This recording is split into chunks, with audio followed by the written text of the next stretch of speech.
Hello students, welcome back to my channel. कैसे हो आप सब? उम्मीद करती हूँ बेटा सभी अच्छे होंगे और अपना ख्याल भी रख रहे होंगे। तो बेटा आज हम करने जा रहे हैं अपनी वर्कशीट नंबर 29 10th क्लास के लिए। बेटा साइंस सब्जेक्ट की है और हिंदी मीडियम में है, ठीक है। इंग्लिश मीडियम के लिए अलग से बनेगी बेटा। तो चलिए स्टार्ट करते हैं। हम आज भी जैव प्रक्रम में परिवहन तंत्र जो है वो प्रक्रिया पढ़ने वाले हैं, ठीक है, या फिर वो प्रक्रम पढ़ने वाले हैं कि जो पौधे होते हैं उनके अंदर विभिन्न पदार्थों का एक स्थान से दूसरे स्थान पर परिवहन किस तरीके से हो पाता है, ठीक है। तो कैसे होता है बेटा? पौधों के लिए नाइट्रोजन, फॉस्फोरस और दूसरे खनिज लवणों के लिए मृदा निकटतम और प्रचुरतम स्रोत है, ठीक है। तो पौधों को बेटा नाइट्रोजन, फॉस्फोरस और अन्य खनिज लवणों की आवश्यकता होती है, जो कि वो किससे लेते हैं? मृदा से, क्योंकि वही उनका निकटतम स्रोत है, ठीक है। और प्रचुरतम यानी कि मतलब कि वहाँ पर अधिकता पाई जाती है इन चीज़ों की, खनिज लवणों की, ठीक है। अब बेटा इसलिए इन पदार्थों का अवशोषण जड़ों द्वारा जो मृदा के संपर्क में रहती हैं किया जाता है। तो इन पदार्थों का अवशोषण जड़ों के द्वारा किया जाता है, जो कि क्या रहती है? मृदा के संपर्क में रहती हैं, ठीक है। यदि मृदा के संपर्क वाले अंगों में क्लोरोफिल युक्त अंगों में दूरी बहुत कम है तो ऊर्जा व कच्ची सामग्री पादप शरीर के सभी भागों में आसानी से विसरित हो जाती है। तो अगर बेटा मृदा के संपर्क में जो अंग हैं, ठीक है, तथा जो क्लोरोफिल युक्त अंग है उनके बीच में दूरी कम होगी तो जो ये कच्ची सामग्री और ऊर्जा है ये आसानी से शरीर के सभी भागों में विसरित हो जाती है, बांट दी जाती है, पहुंचा दी जाती है, ठीक है। यदि पादप शरीर की अभिकल्पना में परिवर्तन के कारण यह दूरियां बढ़ जाती हैं तो पत्तियों में कच्ची सामग्री तथा जड़ों में ऊर्जा उपलब्ध कराने के लिए विसरण प्रक्रम पर्याप्त नहीं होगा। तो यदि बेटा पादप शरीर में क्या होगा कि अभिकल्पना में परिवर्तन के कारण, यानी कि जैसे वो वृद्धि करता है तो दूरियां बढ़ जाती है, मतलब पेड़ की हाइट बढ़ती जाती है, तो उसमें जो ऊपर वाला हिस्सा होता है वहाँ तक वो चीज़ें पहुँचाना मुश्किल हो जाता है। तो पत्तियों में कच्ची सामग्री और जड़ों में उपलब्ध ऊर्जा को वहाँ तक पहुँचाना विसरण प्रक्रिया के द्वारा संभव नहीं हो पाता। तो ऐसी परिस्थिति में परिवहन किसके द्वारा होता है? जाइलम और फ्लोएम उत्तक के द्वारा होता है, जो कि एक क्या है? सुदृढ़ प्रणाली है, ठीक है। इसके द्वारा यहाँ पर होता है। पादप प्रचलन नहीं करते, यानी कि पादप एक स्थान से दूसरे स्थान पर नहीं जाते, ठीक है। तो पादप शरीर का एक बड़ा अनुपात अनेक उत्तकों में मृत कोशिकाओं का होता है। और बेटा पादपों में क्या होता है? अत्यधिक मृत कोशिकाएं होती हैं, ठीक है। और यही जाइलम और फ्लोएम भी उसी का एक भाग है।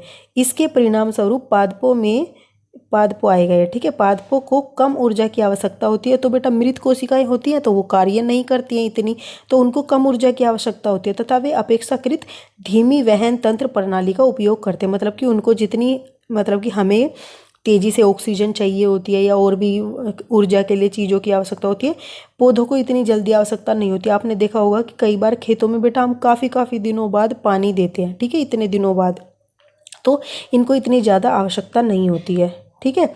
अब बेटा यहाँ पर क्या दिया गया है? वाष्पोत्सर्जन। और ये एक बार ये पढ़ लेते हैं। परिवहन तंत्र पत्तियों में भंडारित ऊर्जा युक्त पदार्थ तथा जड़ों से कच्ची सामग्री का वहन करता है। तो पादपों में जो वहन तंत्र, मतलब कि जो एक स्थान से दूसरे स्थान पर चीज़ों को पहुंचाता है, उसको वहन तंत्र बोला है, ठीक है। तो वो क्या करता है? पत्तियों से भंडारित ऊर्जा युक्त पदार्थ तथा जड़ों से कच्ची सामग्री का वहन करता है, जो वहन तंत्र है, ठीक है।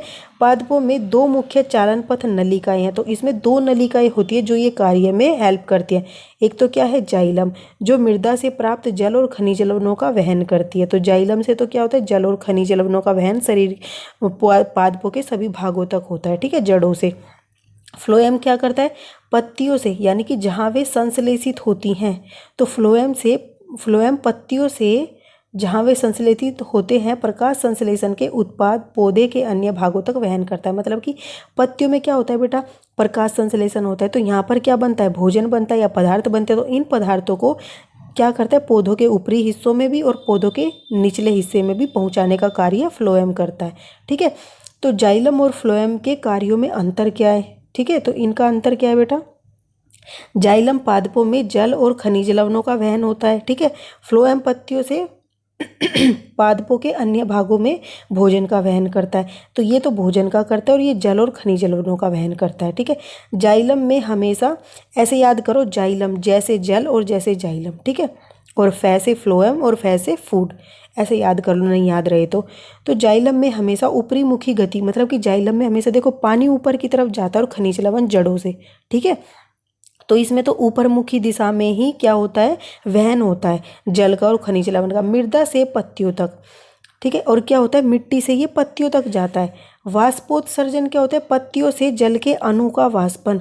वाष्पोत्सर्जन क्या होता है बेटा, कि जो ये पत्तियां हैं इसमें से क्या होता है, जल मतलब कि वाष्पीकृत हो जाता है, जिसकी वजह से क्या होता है, एक बल लगता है। जैसे बेटा तुम देखोगे कि तुम एक कमरे में एक विंडो है और एक साइड पर क्या है, गेट है। जैसे तुम गेट को खोलते हो तो ये विंडो हिलती है, क्यों, क्योंकि ये इस पर भी बल लगा रही होती है। जितनी इसके अंदर वायु होती है कमरे के, वो बाहर निकलती है, ठीक है, उस पर बल लगता है। इसी तरीके से जैसे यहाँ से क्या होता है, ये जल बाहर जाता है तो यहाँ पर क्या होता है, एक दाब उत्पन्न होता है, जो कि क्या है, एक तरीके का अभिकर्षण बल है, और जो क्या करता है, नीचे से पानी को ऊपर की तरफ खींचता है, ठीक है।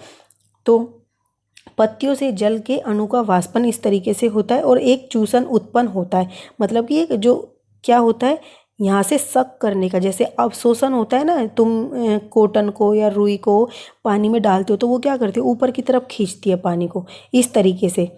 तो जो जल को जड़ों में उपस्थित जाइलम कोशिकाओं द्वारा खींचता है, तो ये जाइलम कोशिकाएं होती है, इनके द्वारा फिर ये ऊपर की तरफ खींचता है। ये बल जो यहाँ पर ऊपर मतलब कि क्रिएट होता है या बनता है, किसकी वजह से, वाष्पोत्सर्जन की वजह से। और इसमें बेटा फ्लोएम में गति ऊपरमुखी और अधोमुखी, यानी कि ऊपर की तरफ और नीचे की तरफ दोनों तरफ होती है। यानी पत्तियों से अन्य भागों तक, मतलब सभी भागों तक होता है भोजन का स्थानांतरण। जड़ों को भी चाहिए और बाकी भागों को भी चाहिए भोजन, तो ठीक है। और गति पादप की आवश्यकता पर निर्भर करती है, और ये गति पादप की आवश्यकता पर निर्भर करती है कि किस भाग को भोजन की आवश्यकता है, तभी वहाँ पर वो जाता है, और ऊर्जा के उपयोग से होती है।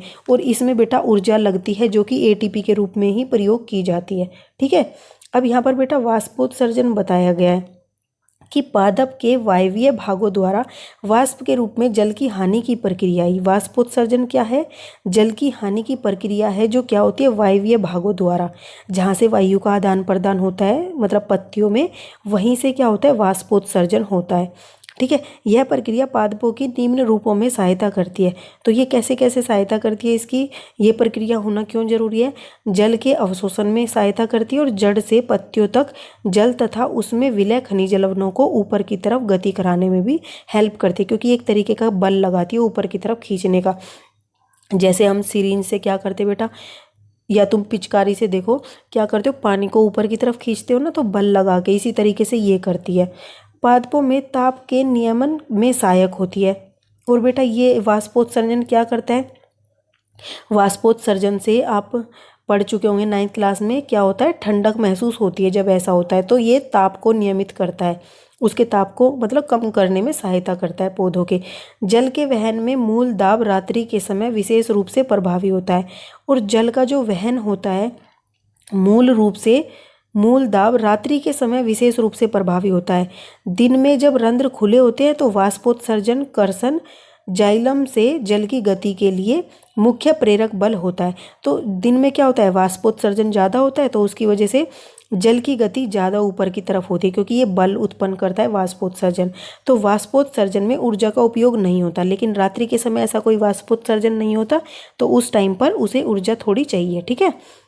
अब स्थानांतरण में क्या होता है, स्थानांतरण पत्तियों यानी कि खाद्य कारखाना से प्राप्त खाद्य कारखाना से पादप के अन्य भागों तक भोजन के वहन की प्रक्रिया है। ये स्थानांतरण क्या होती है, पौधों के पत्तियां जो होती है वहां से भोजन को दूसरे भागों तक पहुंचाने की प्रक्रिया स्थानांतरण कहलाती है, ठीक है। और वो कहलाती है जल और खनिज लवण का अवशोषण कहलाती है, और ये स्थानांतरण कहलाती है। स्थानांतरण में ऊर्जा एटीपी का उपयोग भी होता है, ठीक है। तो ये आपकी वर्कशीट थी, आसान सी थी। अब कुछ क्वेश्चन कर लेते हैं। फर्स्ट है क्वेश्चन बेटा, उचित संगठित पादप में वहन तंत्र के घटक क्या हैं। तो उच्च संगठित मतलब कि बेटा जो काफ़ी बड़े बड़े पेड़ होते हैं, और उचित संगठित यानी कि बड़े बड़े पेड़ में क्या होता है, उत्तक पाए जाते हैं, ठीक है। और वो क्या करते हैं, वहन तंत्र का गठन करते हैं, जो कि क्या होते हैं, जाइलम और फ्लोएम। तो ये घटक होते हैं उच्च संगठित, क्या होते हैं, उच्च संगठित उसके क्या नाम है, पादप के, ठीक है, उच्च संगठित पादप के वहन तंत्र के घटक हैं ये। अब नेक्स्ट क्वेश्चन क्या है बेटा, पादप में जल और खनिज लवण का वहन कैसे होता है। तो जल और खनिज लवण का वहन हमने पढ़ा जाइलम उत्तक द्वारा होता है, ठीक है। तो कैसे लिखोगे आप इसको, तो पादपों में जल और खनिज लवण का वहन जाइलम उत्तक द्वारा मृदा से पौधों के विभिन्न भागों तक किया जाता है, ठीक है। अब नेक्स्ट क्वेश्चन क्या है बेटा कि पादप में भोजन का स्थानांतरण कैसे होता है। तो पादपों में भोजन का स्थानांतरण कैसे होता है, तो आप इस तरीके से लिखोगे, पौधों में भोजन का स्थानांतरण पत्तियों से फ्लोएम उत्तक द्वारा पौधे के विभिन्न भागों में किया जाता है। पौधे में भोजन दोनों दिशाओं में, पौधे के ऊपरी भागों में भी और जड़ों तक भी स्थानांतरित होता है, ठीक है। और पौधे में भोजन के परिवहन की प्रक्रिया स्थानांतरण कहलाती है और इसी प्रक्रिया को स्थानांतरण कहते हैं। और भोजन के स्थानांतरण के लिए एटीपी ऊर्जा का उपयोग किया जाता है। ओके, तो आप ये क्वेश्चन लिख दोगे, इसमें आंसर लिख दोगे अपने थर्ड वाले क्वेश्चन में, ठीक है। अब बेटा नेक्स्ट क्या है कि पादप में जाइलम किसके वहन के लिए उत्तरदायी है। तो जाइलम बेटा क्या है, जल के लिए उत्तरदायी है, ठीक है। अब फिफ्थ क्वेश्चन है बेटा कि जाइलम और फ्लोएम के पदार्थों के वहन में क्या अंतर है। तो हमने बेटा ये अंतर अभी पढ़ा था, तो आप यहाँ से लिख दोगे, ठीक है, ये अंतर लिख दोगे, ये फिफ्थ का आंसर हो जाएगा। तो बेटा ये थी आपकी आज की वर्कशीट, उम्मीद करती हूँ आपको अच्छे से समझ आई होगी। तो इस वीडियो में इतना ही, अपना जो नेक्स्ट टॉपिक होगा हम अपनी नेक्स्ट वीडियो में करेंगे। तब तक के लिए ऐसे ही हंसते रहिए, मुस्कुराते रहिए, पढ़ते रहिए और आगे बढ़ते रहिए। Thank you.